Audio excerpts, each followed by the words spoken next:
From our studios in New York, here again is Stone Phillips. It's known as the Roswell incident, the legend born 50 years ago when someone stumbled across some debris in the New Mexico desert.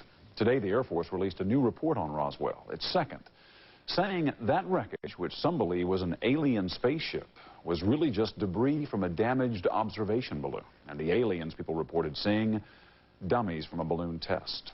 Tonight, the Roswell incident revisited, including a new link in the legend, the claim that some of this century's greatest inventions came not from the recesses of our brains, but from the remains of that alleged alien spaceship. John Hockenberry on sightings and secrets. Roswell is the Holy Grail. It is the quintessential case, the quest, the ultimate proof, if it were true and if it existed. Roswell, this small city southeastern New Mexico on the planet Earth in our very own solar system, has become to the UFO believers the place where we discovered we're truly not alone. Consider, if you will, the Roswell Files.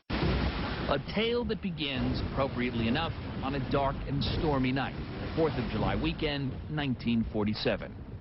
In the preceding month, the nation was in the midst of a series of UFO sightings. Across the country, inexplicable objects were reported racing across the skies.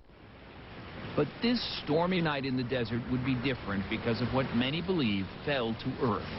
What is known for sure is that in the aftermath of that ferocious storm, rancher Max Brazel found something out on his range.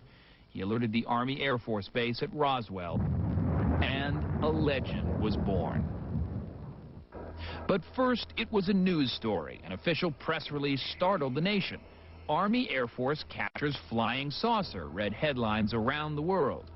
The next day, the Army retracted it all, held a press conference to show the alien wreckage. The cosmic debris, they said, was only the remains of a crashed weather balloon. For decades, that was the government line. Hey, hey, UFOs, people have a right to know. Then there is the other version of what happened that night. You probably saw it last summer in the movie Independence Day. In the 1950s or whatever, you had that spaceship. Was that Roswell, New Mexico, yeah. No, you had the spaceship, and you had the bodies. They were all locked up in a bunker. The UFO believers tell a story that goes something like this.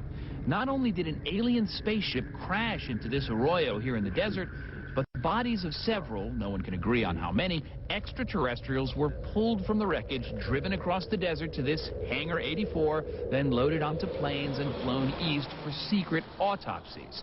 The bodies and the wreckage remain hidden, the deepest government secret in history. Today, anyone who knows anything about aliens knows that 20 miles east of Roswell, on Hub Corn's land, is the one true crash site. There was supposedly five bodies. Thousands of people have toured it for $15 a head. Maybe it's just that people always like to slow down when they pass a crash scene. But here at this alleged UFO crash site, there's really not that much to see, just this rocky patch of Hub Corn's sheep ranch. But on July 4th, when millions of Americans will be laying out on some beach, tens of thousands of people are expected to make a pilgrimage right here to the place where they believe UFOs stopped being science fiction and became, for all time, historical fact. Among the believers is this man, Philip Corso, a highly decorated Army lieutenant colonel who until his retirement was a senior staff officer at the Pentagon, for 21 years privy to this nation's most sensitive secret. He has come forward now to say aliens crashed at Roswell. In his book, The Day After Roswell, he claims, in fact, that alien technology changed all our lives. Corso's story begins just days after the alleged crash. July 1947, then Major Corso was stationed at Fort Riley, Kansas. He saw, he says, an extraordinary shipment headed for Washington from Roswell, which he described for us when we visited the Roswell UFO Museum and Research Center. They were not caskets, but they were boxes, let's say they were about 6 feet long, about 3 or 4 feet wide, and they were covered with tarps. So when I went in with the sergeant, and he picked up one corner of the tarp, and there's this body floating in some sort of liquid. A body? Yeah, a body. A complete body, not the head only. Complete body. What kind of a body? It was like that thing there. You're serious? Yeah, simple face, not much to it. Little holes in the eyes. It looked different, and it was small. It was dead? Dead. It was throwing some sort of liquid. Where did they go? I don't know.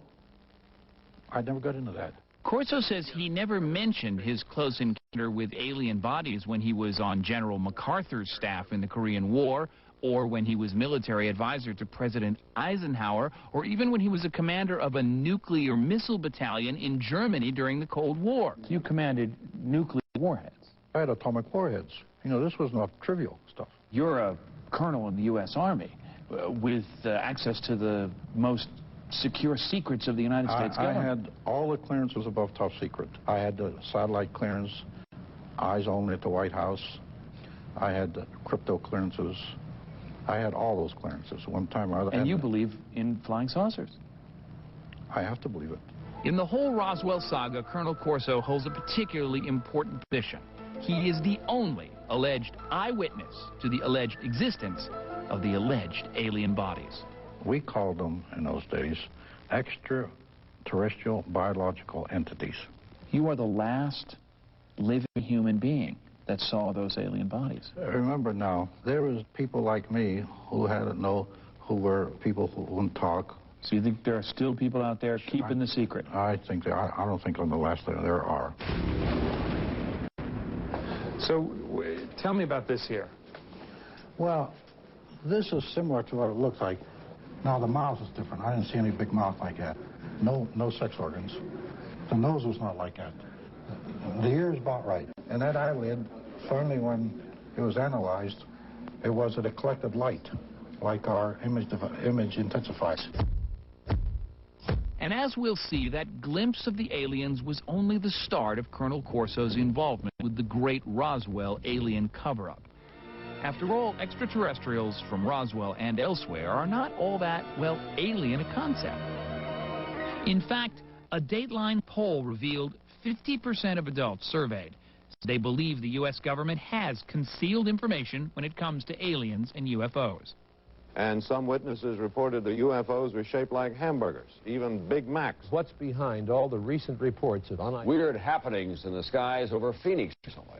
For the last 50 years, the American public has conducted its own search for intelligent life in the universe. And these days, on the scores of websites and chat rooms that examine every aspect of the UFO phenomenon, you can find Colonel Corso's blockbuster story. And wait till they hear the rest of his story. Corso says that in 1961, he was posted to the Pentagon to the Office of Foreign Technology with one of the most secret assignments in history, custody of the actual Roswell UFO wreckage. And the book says Corso was ordered by his superiors to share the alien secrets with military contractors. We planted the seed, and then we'd see how the progress was going. And those seeds, Corso claims to have sowed, yielded an operator's manual for the millennium. An incredible array of inventions, all, he says, reverse engineered by American corporations from alien technology. Well, let's go through a list. Here's a very simple version of fiber optic. The first time you saw fiber optic? It was in a little bundle. In that flying saucer debris? Yeah. Stealth technology. Some of it came from aliens. Some of it came from aliens? Some of it. And this flew in the Gulf War? Yes. But perhaps the most important, these little Walkman radios, computers, everything that we have, the heart of it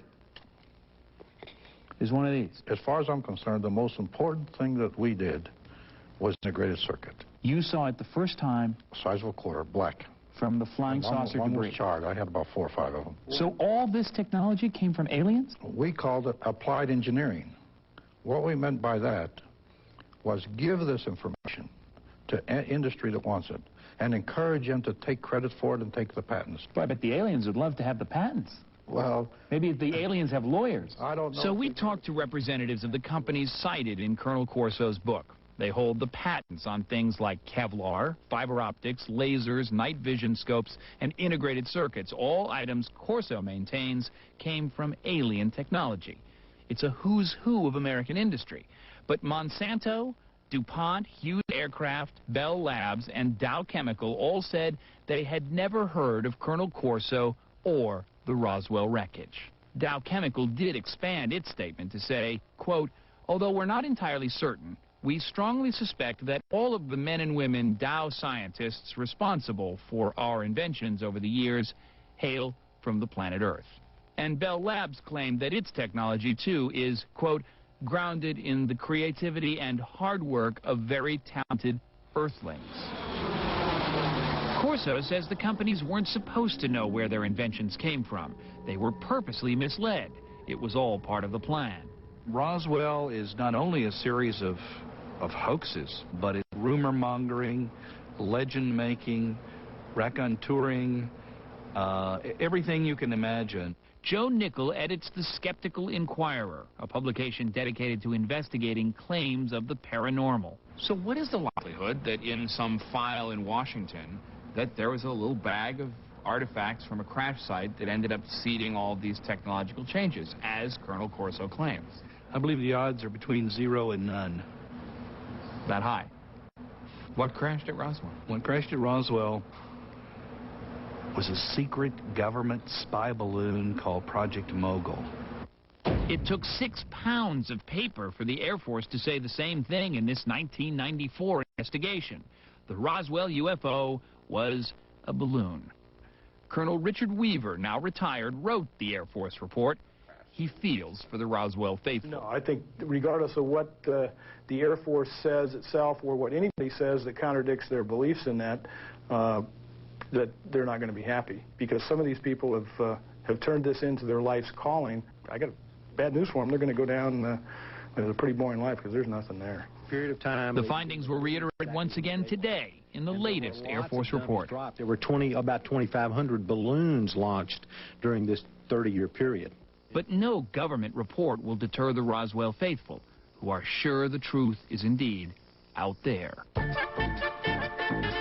They have made Roswell, population 50,000, into a boomtown, home to not one but 2 UFO museums, more alien merchandising than any place in the galaxy, attracting thousands of little green men, mostly dead presidents, Lincoln, Jackson, and Grant.